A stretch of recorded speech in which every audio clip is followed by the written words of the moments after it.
What's up, everyone, and welcome back to another episode of Izzy's Retro Video Game Reviews. And on today's episode, I'm gonna be rewinding the clock back 6 years ago. I know that it's not that retro per se, but it is really long ago in retrospect, considering what's happened in the last like 3 or 4 years with everything going on in the world. But hey, we're going to be taking it back to 2018, and I'm going to be talking about Marvel Spider-Man, man, for PlayStation 4. Um, but before I do, let's take a look back at that epic trailer.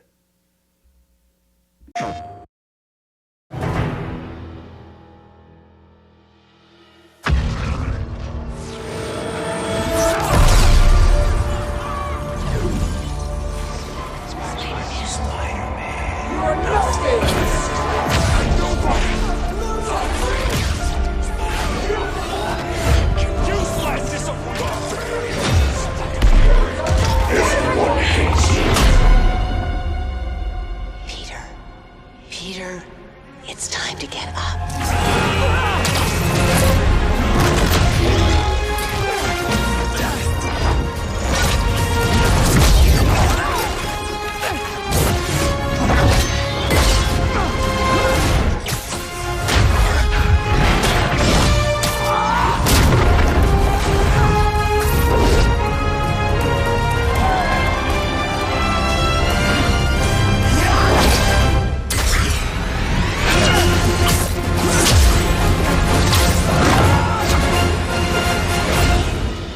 Some see self-doubt as an invitation to be greater. This is your opportunity to prove it. Rated T for teen.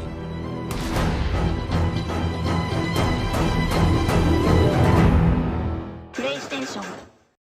Oh man, brings back so many memories, doesn't it? So Marvel Spider-Man was developed by Insomniac Games, man.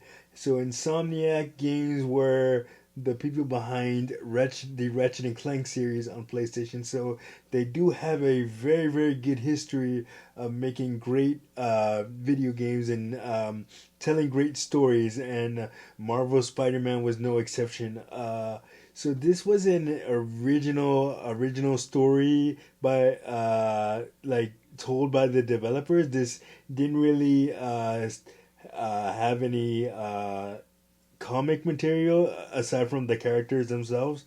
But what a game it was, man! I remember picking it up. No, actually, I think if I remember correctly, I think I got it for Christmas that year on PlayStation 4. I didn't get it on its release date, but man, and then I had to kind of stay away from spoilers because my friends were playing it, and I hadn't gotten a chance to play it yet, so I had to stay away from spoilers and all that. But I did, and then when I finally got my hands on it, man, I just remember it being so amazing. Like it's like the perfect game. And yeah, of course, you have Peter Parker. You have Mary Jane Watson.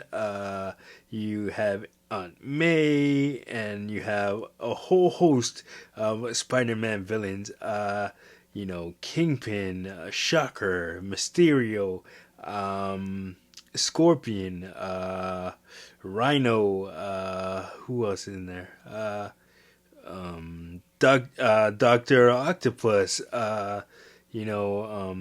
Norman Osborn, just a whole host of characters, man, and and like I said, the story is so good. It's just okay. So let me see if I can explain the story here. I might go into, you know what? I'm gonna freaking just uh, tell the story of Spider-Man, the original Marvel Spider-Man. I mean, it's been 6 years. If you haven't played it by now, come on, what are you waiting for? First of all, but anyway, no, in all seriousness, so Marvel Spider-Man, Peter Parker is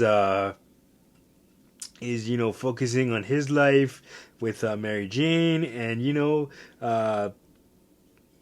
getting doing his duties as Spider-Man. But all of that, the quiet life that Peter Parker yearns to live, doesn't exist because he's always thrown in the middle of trying to stop trying to stop the villains that are trying to destroy New York City, like everybody I just mentioned before. So the basis of the game is Doctor Octopus, or Otto Octavius. He is trying to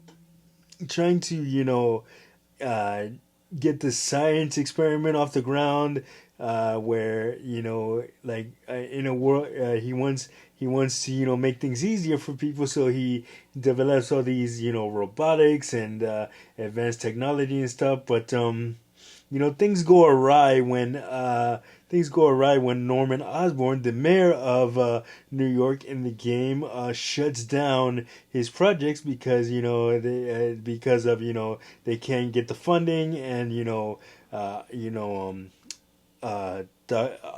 Doctor Octavius is gets pretty mad about that, and then he develops a virus called the Devil's Breath, and threatens to release it all over New York City. And it gets people sick, and just causes straight panic and everything like that.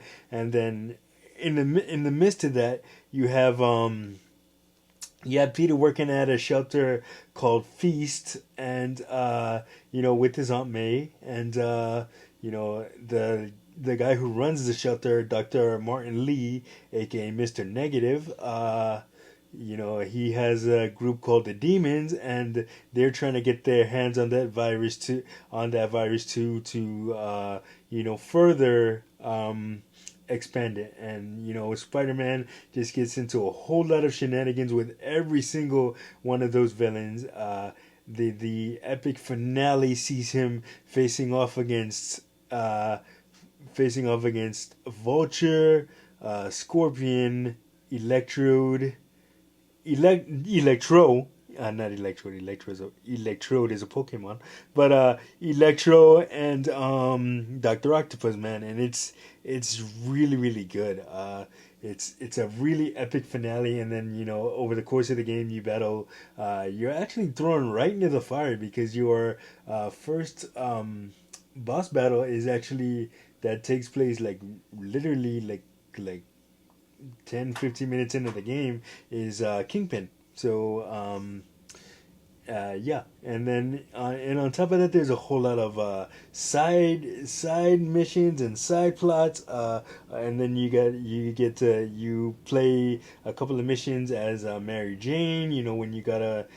They're more stealth based missions. She doesn't have any special powers except for a taser that she can use.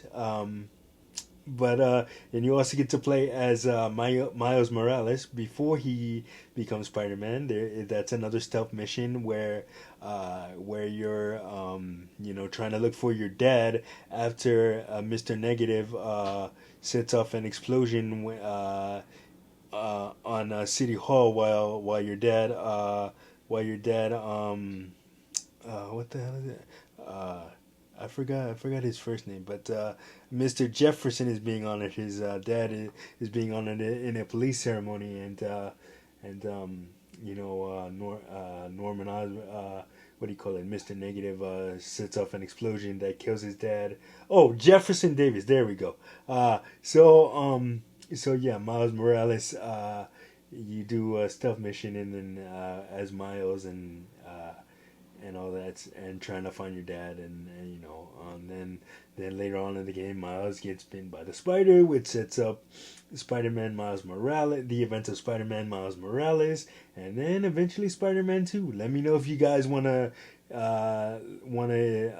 to cover those games, because I will. I played them all and I've beaten them all, so I know. But like I said, in addition to the main story that I just went over, there's plenty of side missions, plenty of suits to unlock, plenty of stuff to be had. You know, it's so cool to free roam around New York City, and the creator, the developers, Insomniac, did a masterful job of capturing the essence of New York City. I don't know if they've been here or they came here to do that, but all the buildings, like you see an actual like life like replica of Madison Square Garden in there. As you're on your way to the city to accomplish your first mission, man, I just sat back and I took that in. And then of course you can do photo mode where you can take photos of the game's landmarks, the city's landmarks. Just so much to do, and so much fun to be had, man. If you haven't played Spider-Man, Marvel Spider-Man, or any of the series, please do yourself a favor and play those games, because like I said, all of the games in that series, Spider-Man Miles Morales, and then of course Spider-Man 2, all beautifully told, and you know, one just builds on the other, so it's definitely worth playing. And if you have played them, pick them up again and play them. I know I'm probably gonna run through Spider-Man 2 again, and definitely gonna probably run back Miles Morales on New Game Plus mode, so I can platinum that. I got most of the trophies, but I think that's the last trophy I need to get. Platinum, beat the game on New Game Plus to get the platinum trophy. But yeah, so definitely worth taking a look back at, man. And just doing this review, I got brought back so many memories in my head on of doing the I'm doing various missions in the game, man. It's absolutely one of the best games I've ever played, and that's saying a lot because I've played a lot of great games. But this is Spider-Man on PlayStation 4 definitely ranks up there with the best of them. Let me know what you guys think down in the comments. If you played Spider-Man, if you played the Spider-Man game on PS4, or if you played any of the trilogy of those games, let me know what you guys think. Let me know your guys' opinions. Let's talk about it. And I do read all my comments, so don't worry. If you comment on this, I will see it and I will respond for sure. But anyway, that is going to do it for this episode of Izzy's Retro Video Game Reviews. Like, subscribe, share. Don't forget to hit that notification button so you don't miss a video. And I, of course, will see you guys on the next one. Peace.